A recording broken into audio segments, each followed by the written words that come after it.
Thank you so much for staying with us. This is Smart 24 TV, where we drive your business. And today we're talking employment and education, and a number of issues have been raised so far. And I think those online who have been able to keep up with us, I see Stuart here. Thank you for commenting, Vicky, and so many others that are on our YouTube live stream. Now, as we wind up, Doctor, we want to talk about entrepreneurship. You are an entrepreneur, and like he said, you are one of a kind, because most professors, most doctors will not find time for things like you're doing. You have a school, you have a company that does welding, and I'm sure you do even lots of other things outside the academia. Tell us about this entrepreneurship thing, because when young people are getting into the job market, they have this pressure from their parents, from their colleagues, saying, let's say they are lucky to find a job. They'll say, no, don't be so comfortable, you must find something else outside this thing. And the pressure is on, but they don't have capital. You know, the money they're earning, they have to pay rent, they have to survive, their parents are demanding. So when should someone, for example, get into personal business? When should someone actually first be employed? Where should we start from? Thank you for asking that question again. I need to draw more light on that by saying that,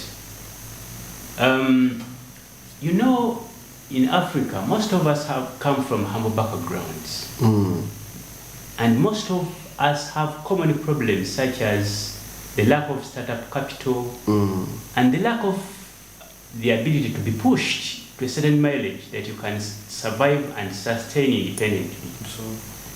And the biggest asset that you can have is your education. Because education will earn you a job, and the job will earn you capital, without having through the rigorous processes of borrowing or sourcing funds from other sources. Secondly, entrepreneurship demands so many things. Like someone who has been there and who is there, people should know that when I decide to join entrepreneurship, I'm not going to do something which is going to end tomorrow. I'm going to do something which is generational, and therefore there is no need for rush.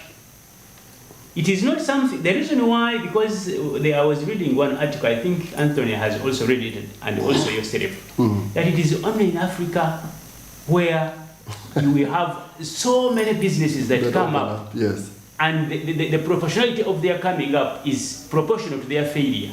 And they don't celebrate the first. They don't celebrate the first, second, and third.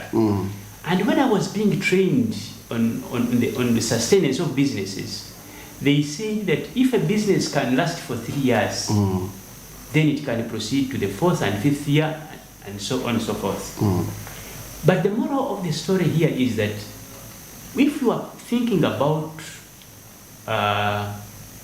entrepreneurship, it is something that you must think about as something which is going to help you survive, or which you are going to witness for some years, for as long as you are alive, or something that you can even leave as a legacy, even when you live. That one means so many things, which to the very, very great extent, you cannot just build from scratch. One, we need an address. We need where we begin from. For example, where we begin from can be a formal employment that you can seek. And when you seek formal employment, don't go there to pretend. Go there to work. You find young people saying, you know, I'm working at the Qualcell bus terminal, but I'm just there for 2 years just to have my capital. After that, I can leave. So you don't give value to your employer. You don't give value to the employer. You're a thief. You're a thief. You don't have commitment towards work. Go to work and serve. And while you are working, learn so many other things alongside the job. See how employees are handled. See or learn how people are appreciated. See how the values, how the missions and the visions of the corporations are built from time to time, and see how the corporation makes advances from one stage to another. And from there, you can continue to grow the business. it doesn't entirely mean that because you are the director of the corporation that you should be working in that corporation. You can just direct the corporation while you also do other things. Yes. For example, at Invasion Plus Group, where I'm the director, we have a primary school. I don't teach. We have a welding and fabrication industry. I don't weld, I don't fabricate. We have a building and construction company within it. I don't build. But you are just directing how the things are moving. And for you to be able to use applied knowledge on making things work, it means you need experience on how to manage situations. People are very complex individuals. In Uganda, we have a mentality that, when you are not there, things cannot work. Everyone is looking at each other as a thief. If you are not actively involved in the business cannot work. That is just a mindset. Human beings have characteristics and vices, which when well handled, you can get the best out of them. At the back of our minds, we must know that we are all looking for survival. And because you're looking for survival, it means that sometimes if the characteristics that tame our survival are not well handled, people are vulnerable to making mistakes. And therefore, you need, I think, have you heard about the big triangle? Prof, you could. The big triangle. The author says that when you need to run a corporation. Oh. Yes. You need the inverted. Yes. Yes. You need the idea. So I need to tell the public that it's not about the idea. So yes. The author says you need the idea. You need the policy. Yes. You need the market. Yeah. So it's not entirely the product that is going to sustain you in the market. And there are things around the product. The factors that surround the product. So it is very important that while you are there thinking about entrepreneurship as something that you would want to join, it is not just sufficient enough to say that this is what I want to do. There are so many things that are surrounding the product or the idea that you want to do. And therefore, how you gain the knowledge that is going to sustain the product in the market so that it can live a test of time are so many things that you must look for from other possible sources. And the process of learning becomes continuous because the world keeps on changing. Like you are in journalism. When you were deliberating, you talked about a camera which was very analog, and the cameras that are having now is digital. In 1994, if you had told someone that Kodak would not exist, they would think that you are mad. But today, if you tell a generation that there was Kodak, that there was Kodak, they think you are lying. That is how technology is going to change. Time is going to come when we no longer have borders in Uganda. That's true. That's true. And if someone is looking at it as the only thing that can sustain them, we need to act quick and fast. Because when we get out of school, we think that that's it, knowledge is done. The knowledge is done. Someone was saying that, why people in the Freedom Square, why they raised those cups? Someone was trying to argue that when someone is graduating, they raise their cup up. And they are very happy about it. Yes. They are raising the cup up as a sign to demonstrate that, yes, we are finally at the top. And we are now up to conquer the world. And that when they graduate and they realize that the height they were looking at and the conquering they expected is not what they see in the field, then they get disappointed. Thank you, Doctor. Our time is fast spent. I have to bring in Mr. Mulindo here on the concluding remarks. Thank you. About 4 minutes. We want to talk about entrepreneurship, the skills young people ought to have before getting into entrepreneurial businesses. Thank you. So, young people are at different levels. You could be having an education or like a degree, you have a senior 6, you have a senior 4, or you don't have any of these things. I want to tell you that with business, that is all very, very fine. You're welcome. Now, the first thing is, I would like you to identify something, either you're passionate at, or something that you see has market value. You don't have passion to it, but people buy it. It has market. And then, if you have some mental muscle, I would like you to look for a problem and find a solution. So, the first one will be an idea if you're solving a problem. The second one, if you've identified something on market and it's working, and possibly it's selling, and possibly around your place where you stay, or a place you've identified, that stuff seems to be at a low supply as a product. Then the last one is if you can actually crack, it could be a service. And you see that it's a service is something that you have a skill at, then I've got to skill.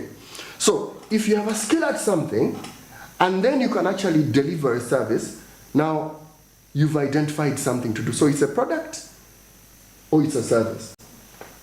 The next thing to do is what Doctor talked about, capital. Guys, capital is hard.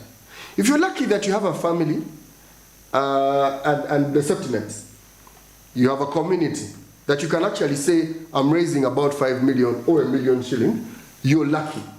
But if you don't, I would like you to squeeze your idea, to squeeze your product, and only find an entry point.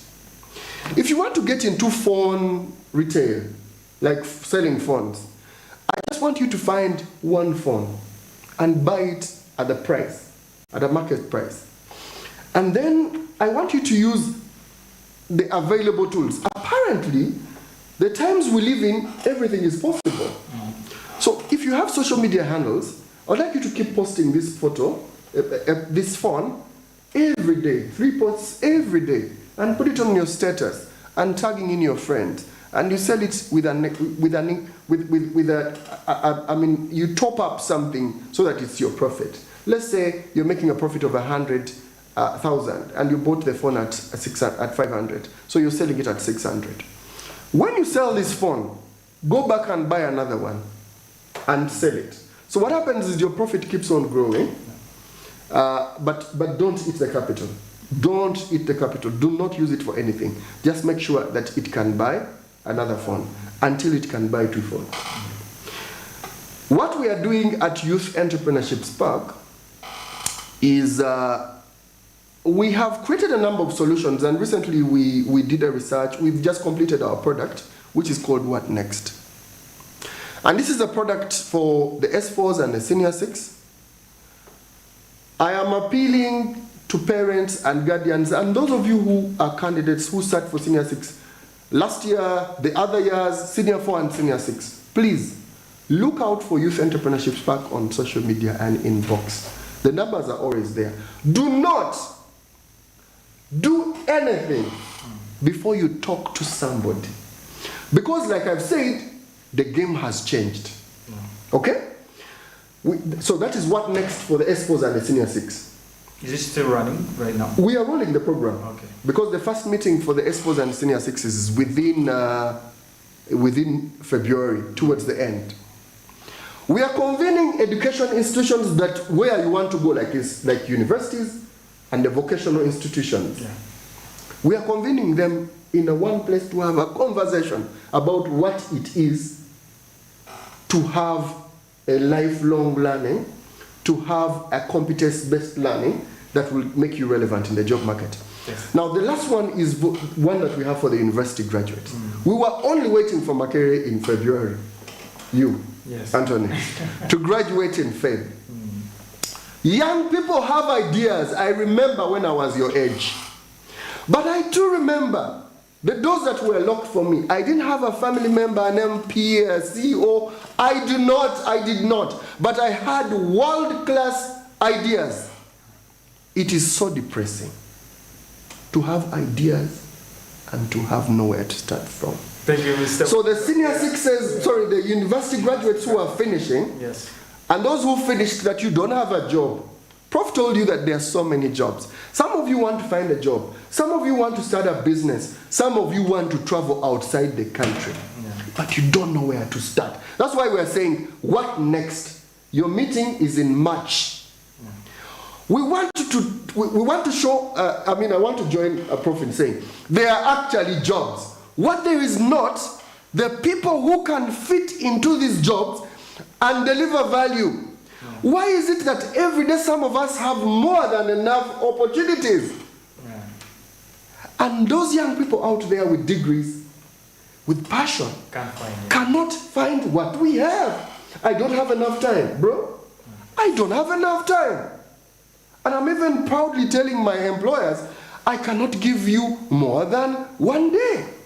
Thank you, Mr. Mlinda. So, Unfortunately, thank you so much. Look out for Youth Entrepreneurship Spark on social media. Our numbers are there, and be sure to call me if you fall into those categories. Oh, thank you so much. Thank you for the deliberations and the submissions and the insights. And for those of you who have been watching, we are very, very grateful. I've been talking to Mr. Patrick Mulirwa, a journalist and Chief Executive Officer of Youth Entrepreneurship Sparks, and Dr. Nsamba Hussein, who is a lecturer at Makerere University. Thank you so much. I think now we have unlocked the potential in you, and hopefully you have learned something new today from these gentlemen. My name is Anthony. We shall, of course, meet same time, same place next week. Bye for now.